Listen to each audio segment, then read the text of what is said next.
All right, remember that velocity comes from leadership, people, and systems. So next we're going to talk about people. We're going to go a little bit faster through this because the leadership part of it was the most important. So there really are 6 components here that we want to talk about.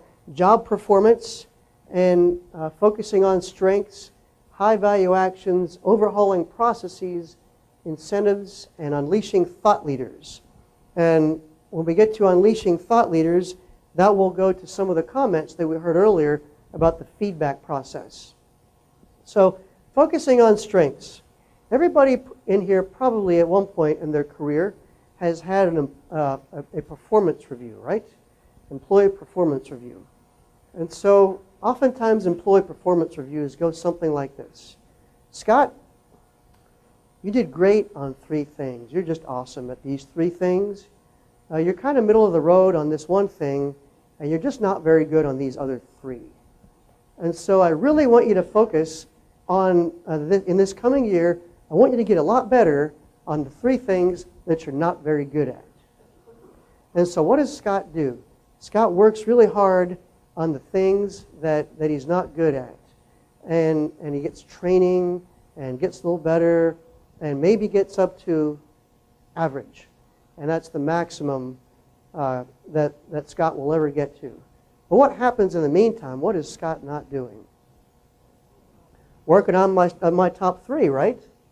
And so you can see how that inhibits velocity because I'm not working on what I'm super good at. I'm working on what I got a spanking on during my performance evaluation. Then I'm holding the credit union back with my job performance. And so why don't we restructure our jobs based on employee strengths? The thing that comes to mind for me is basketball.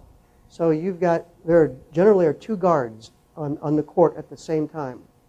Well, even though they have the same position, they've got different strengths. So one guard might be great at ball handling and passing. Another guard might be great at shooting and scoring. And even though they play the same position, they get evaluated differently. So I would suggest to you, this is hard management, right? It takes time. It takes a lot of time, and it requires being engaged in the people development process.